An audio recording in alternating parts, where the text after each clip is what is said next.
Ramadan Mubarak. Top tips on how to feel your best this Ramadan. Avoid heavy meals. After a 16 to 18 hour fast, your digestive system needs a light meal. It is not expectant or ready to handle a heavy one. Heavy meals put instant and enormous strain on your digestive system. That is the reason you feel like you're in a coma after iftar. So what do I mean by heavy meals? These are high-fat foods. This does not include healthy fats like olive oil, avocado, etc. Rather, these are fried foods and foods made with lots of butter. Consuming too much fat at once, healthy or not, will put pressure on your digestive system and cripple your energy levels. My recommendation is, avoid the frying, excess oil, heap of whipped cream, and opt for light and healthy fats. High sugar foods and drinks. I emphasize the importance of insulin balance and weight loss. Insulin is a fat storage hormone responsible for metabolism. It is released when we eat any meal. But high sugar foods cause a big spike in insulin levels and make the body switch from burning fat to storing fats, thus reversing the benefits we should have gained from fasting. Keeping insulin levels low is one of the most outstanding merits of your fast during Ramadan. And doing so for the whole month can help reverse prediabetes, insulin resistance, and type 2 diabetes. Processed carbs and refined grains. After fasting, you may need a sugar boost to get energy. However, processed carbs and refined grains is not a healthy way to go about it.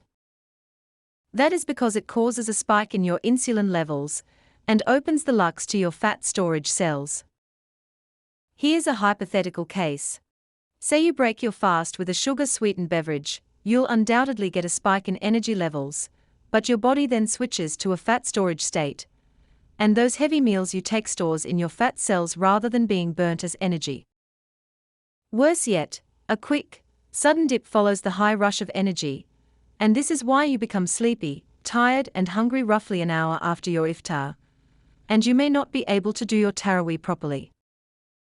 Too much animal protein is equally as heavy for your digestive system.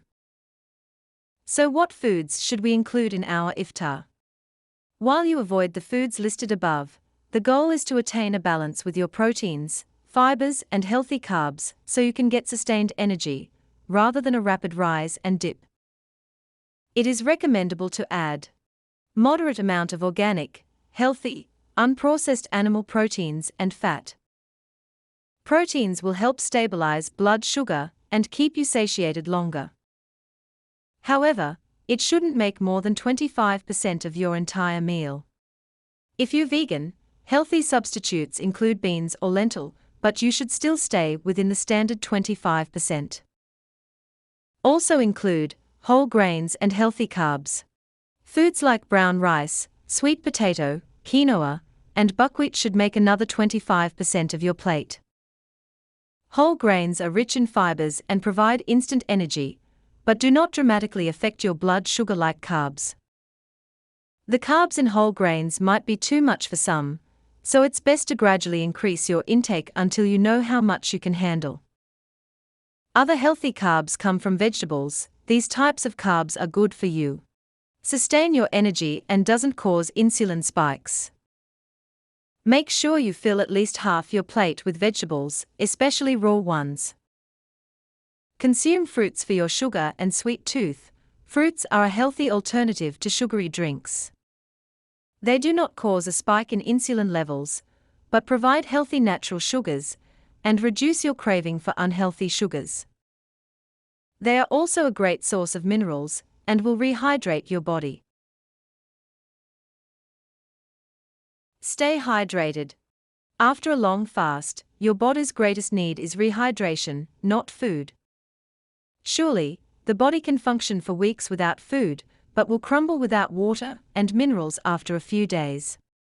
As a rule of thumb, you should get up to 8 to 10 cups of water daily to stay completely hydrated. However, you also lose minerals during Ramadan, and plain water cannot replenish them. Fresh vegetable juices are a stellar way to rehydrate your body after a fast, appeal to your sweet tooth, and enrich your body with vitamins and minerals. Alternatively, you could drink coconut water, or add electrolytes, or small amounts of unrefined sea salt to plain water to boost its mineral content. Eat small amounts at a time.